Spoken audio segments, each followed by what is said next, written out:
दीपा और अनीता दोनों ही देवरानी और जेठानी थी। दीपा नौकरी करती थी और अनीता घर संभालती थी। उनका परिवार बहुत बड़ा था। सास ससुर और उन दोनों के बच्चे, कुल मिलाकर घर में 10 लोग थे। और आज कई सालों बाद उनकी बुआ सास अपने भाई के पास रहने आई थी।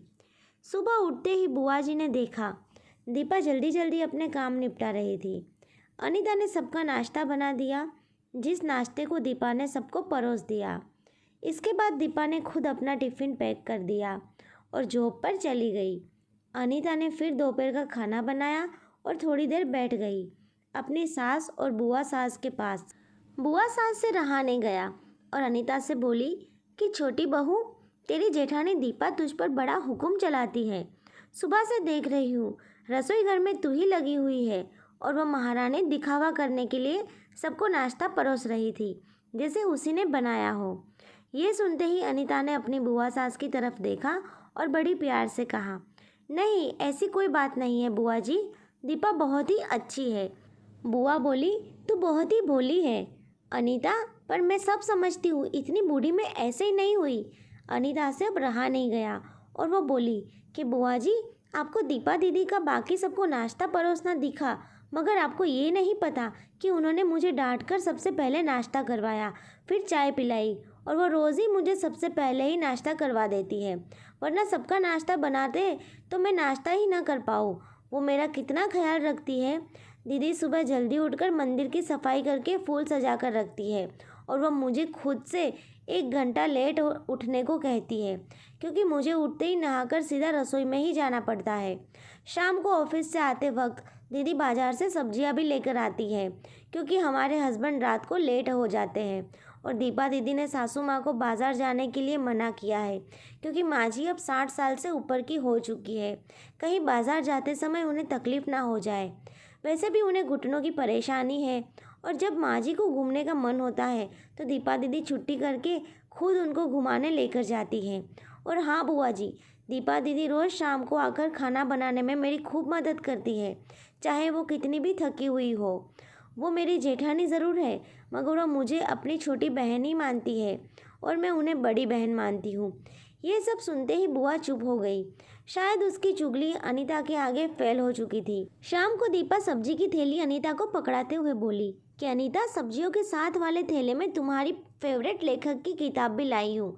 ये सुनकर अनीता खुश हो गई और बोली, थैंक्स दीदी। अनीता सब्जी की थैली किचन में रखी और किताब रखने अपने कमरे में चली गई। तभी बुआ जी ने दीपा को आवाज़ दी, बड़ी बहू ज़रा यहाँ आना। दीपा बोली, जी बुआ जी।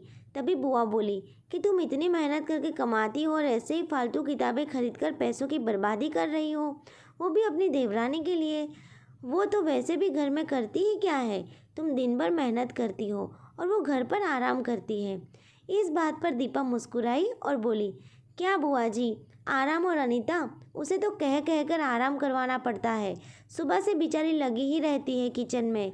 सबकी अलग अलग पसंद, मेरे और उसके मिलाकर 4 बच्चों का टिफ़िन, सब वही करती है। फिर भी उसके चेहरे पर हमेशा एक सुंदर सी मुस्कान ही रहती है।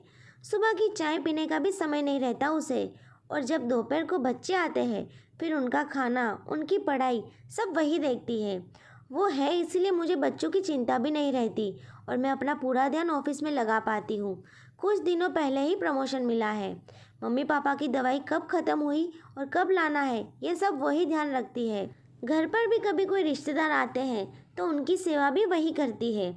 और बुआ जी, घर पर रहकर घर और बच्चे संभालना कोई छोटी बात नहीं। मेहमानों की भी आओ भगत अनीता बिना किसी शिकायत के करती है। उसे तो बस पढ़ने का ही शौक़ है। फिर क्या मैं अपनी छोटी बहन की छोटी सी इच्छा भी पूरी नहीं करूँगी? अगर उसकी इच्छा मैं पूरी नहीं करूँगी तो कौन करेगा? अब तो बुआ की पूरी तरह से ही बोलती बंद हो चुकी थी। फिर दीपा भी अपने कमरे में चली गई। ये सारी बातें दीपा की सास पीछे खड़ी हुई सुन रही थी। वो बुआ के पास आकर बोली कि जीजी, ये दोनों देवरानी जेठानी ज़रूर है, मगर इनका प्रेम 2 सगी बहनों से भी ज़्यादा बढ़कर है। ये दोनों ही एक दूसरे का अधूरापन पूरा करती है। मेरे घर की मजबूत नींव है ये दोनों। पहले मैं भी एक बुरी सास थी और हमेशा ही मैं इनको लड़ाने की ही सोचती रहती थी, लेकिन इनके प्रेम के आगे मैं भी पिघल गई।